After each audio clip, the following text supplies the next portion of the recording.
O aeroporto inteiro tremia. Cada passo de Tokura fazia o concreto gemer. Cada movimento de Grão-Mestre parecia calculado para matar. Um homem que hipnotizava multidões. Contra um monstro que nem parecia humano. Nariz sangrando, concreto destruído, golpes com força de bombardeio. E no meio disso tudo, Hanayama, sangrando, em pé, como se a morte tivesse esquecido dele. Mas a verdadeira pergunta era: quem é Tokura? E o que exatamente ele se tornou? Porque quando o homem começa a quebrar o impossível com as próprias mãos, não é mais uma luta, é o nascimento de uma calamidade. Depois que o Grão-Mestre tentou usar sua hipnose em Tokura, o gigante reagiu instintivamente, tampou os ouvidos e soltou um grito tão brutal que o próprio ar parecia se rasgar. Tokura arrancava as mãos da cabeça e avançou como um touro descontrolado. Grão-Mestre bloqueava, mas o impacto era tão monstruoso que o concreto se despedaçava sob seus pés. Mesmo assim, ele resistia. Um golpe, outro, depois outro, até que saltava para trás e pousava calmamente. Hanayama então notava algo estranho. O nariz do Grão-Mestre estava sangrando. Apenas Hanayama havia conseguido fazê-lo sangrar antes. Agora, outro homem repetia o feito. Grão-Mestre estreitava os olhos. Esse cara é perigoso. Hipnose não funcionava. Força bruta não o derrubava. Velocidade não o superava. Tokura avança mais uma vez. E dessa vez, o rosto do Grão-Mestre ficava sério. Então, ele começava a analisar cada detalhe do corpo do oponente. Mãos, pernas, postura, respiração. Então, ele murmurava para si mesmo: ah, então é isso. Agora eu entendi seu segredo. Agora eu posso te matar. A cena explodia para o centro de Tóquio. Helicópteros militares cortavam o céu. Disparos ecoavam à distância. Explosões surgiam entre prédios. A guerra entre o clã Grinoia e Yakuza tomava proporções absurdas. E no meio do caos, os motoqueiros de Shiva entravam em cena. No aeroporto onde Tokura e Grão-Mestre se enfrentavam, surgiu uma frase de Arthur Conan: quando você elimina o impossível, o que resta?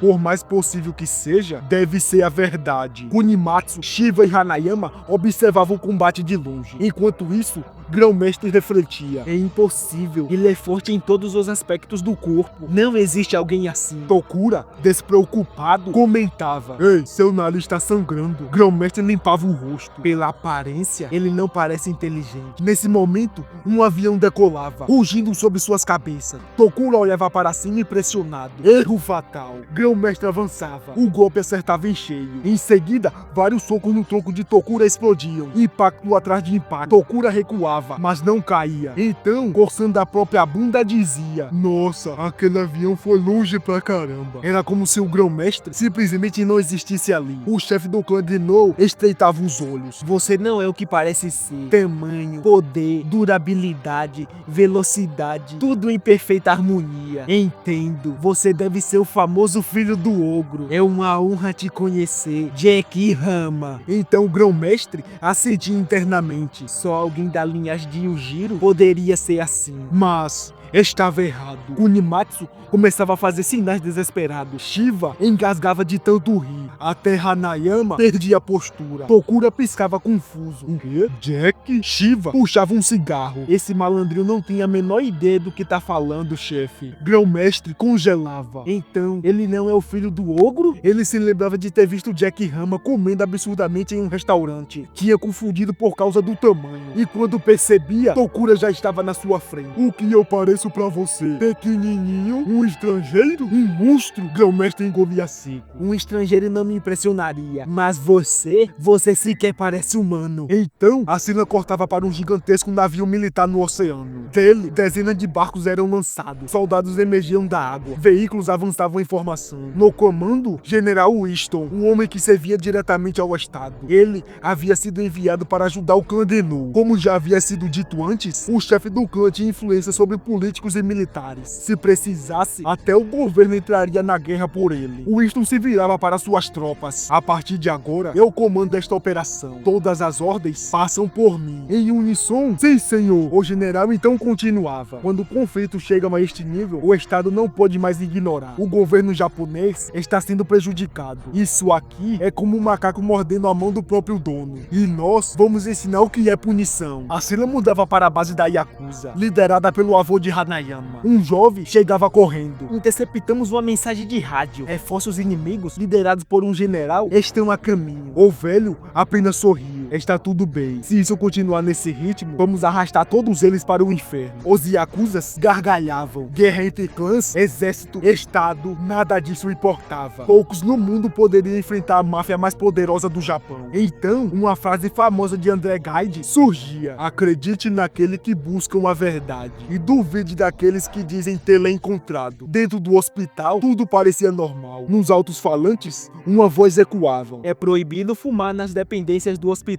Em um canto, Kurei e Tokugawa conversavam. Tokura, aquela criança com gol tá normal? Tokura Ryuji. Tratei dele alguns anos atrás. Mas, e daí? Tokugawa estreitava os olhos. Kureha, você acha que eu sou um idiota? O médico desviava o olhar. Tokugawa então continuava: nos últimos 2 ou 3 anos, essa criança se envolveu em vários incidentes violentos. Talvez por causa da dor. Talvez por algo pior. Um dia eu vi com meus próprios olhos um homem exercendo uma força desumana. Ele descarrilhou um trem sozinho, mas depois desapareceu. Tokugawa respirava fundo e continuava: e isso me incomodou muito, sabe, Kureha? Então eu investiguei e descobri algo ainda pior. Tokugawa encara Kurei e continua: uma droga nefasta, desenvolvida por um homem chamado Kureha Shinogi. Ou seja, você, doutor. Kureha congelava. Tokugawa chamava um de seus homens, que trazia uma maleta. Oficialmente, isso tudo foi encoberto por acordos secretos. Mas,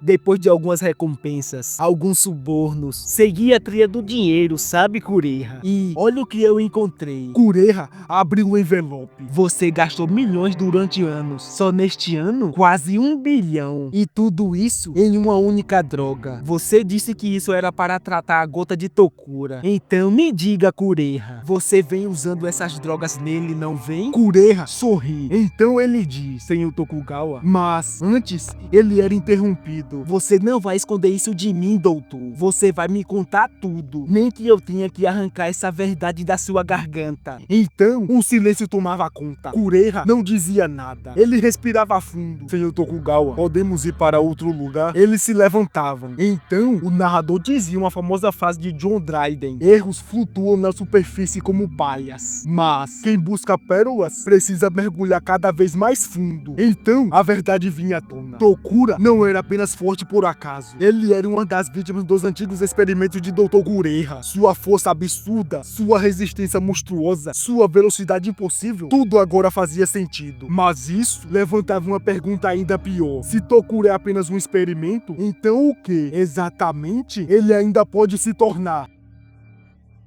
A cena voltava para o aeroporto. Tokura encarava o chefe do clã Genou e dizia com voz firme: Eu não sou humano? Shiva arregalava os olhos. Ele olhava para a mão de Hanayama e via sangue escorrendo lentamente. Uma poça já se formava ao redor do Yakuza. Shiva então começava devagar: será que eu devo me preocupar com o chefe? Afinal, Hanayama tinha saído de uma luta contra o grão-mestre. Levou tiro de arma de alto calibre em vários pontos do corpo. Foi atingido perto do coração. No cérebro. Entrou em coma. Mesmo assim, despertou rapidamente após a remoção da bala. Invadiu a base principal do clã Genou. Levou ainda mais tiro. E agora estava ali, em pé, como se nada tivesse acontecido. A lógica simplesmente não funcionava contra Kaoru Hanayama. Tokura, ao ouvir Grão-mestre dizer que ele não era humano, começava a se lembrar dos olhares de medo, das pessoas se afastando, do silêncio constrangedor ao seu redor. Seus olhos se enchiam de lágrimas. Mas então, algo mudava. Raiva. Seu insulto me irritou, dizia ele.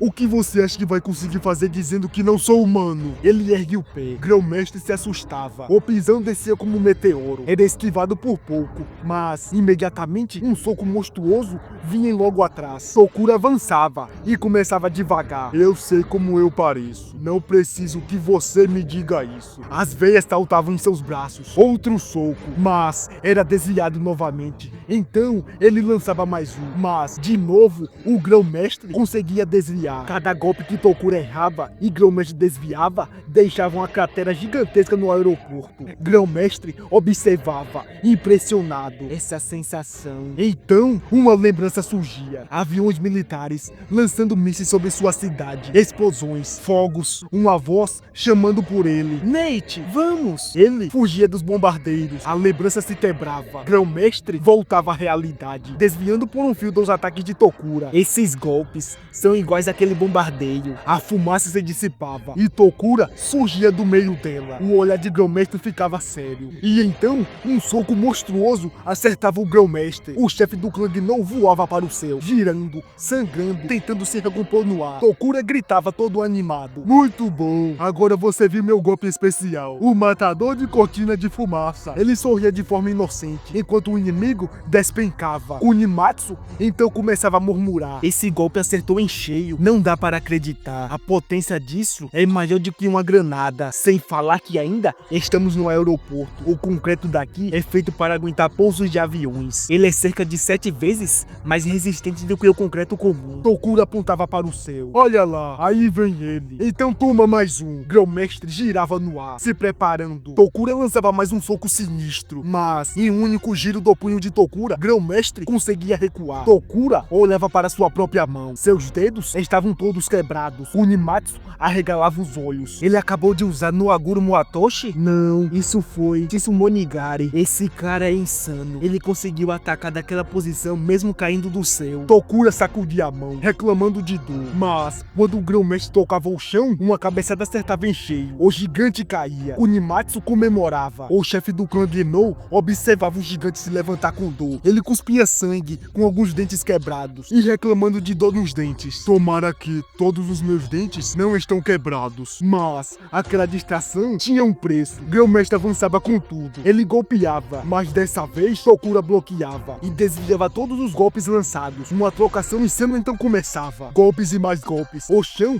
explodia sob os ataques de Tokura, mesmo quando recuavam. Mas os golpes de Grão-Mestre, esses acertavam. Queixo, estômago, queixo novamente, bochecha. O gigante Tokura era empurrado para trás naquela sequência. Grão-Mestre recuava, mas Tokura avançava. No ar, Grão-Mestre bloqueava e contra-atacava em cheio. Tokura era lançado para trás. O Nimatsu começava a comemorar, mas então, surpreendendo a todos, outro ataque vinha. Tokura girava no ar e um chute violento acertava Grão-Mestre, que era lançado para longe. No impacto, Grão-Mestre cuspia sangue. Então, ele rolava até bater um galpão de aviões. A distância era absurda. Todos ali percebiam. A força de Tokura era simplesmente insana. O gigante olhava para Hanayama. Você viu isso? Os Yakuzas observavam em silêncio. Hanayama continuava sangrando. Tokura então percebia. Viu o sangue se espalhar ao redor de seu amigo. Seu rosto mudava. Preocupação. Mas, ao mesmo tempo, Grão-Mestre se levantava dos obstáculos. Ele limpava o rosto. O combate estava longe de acabar. E mesmo perdendo muito sangue, Hanayama observava calmamente, sem perder a postura.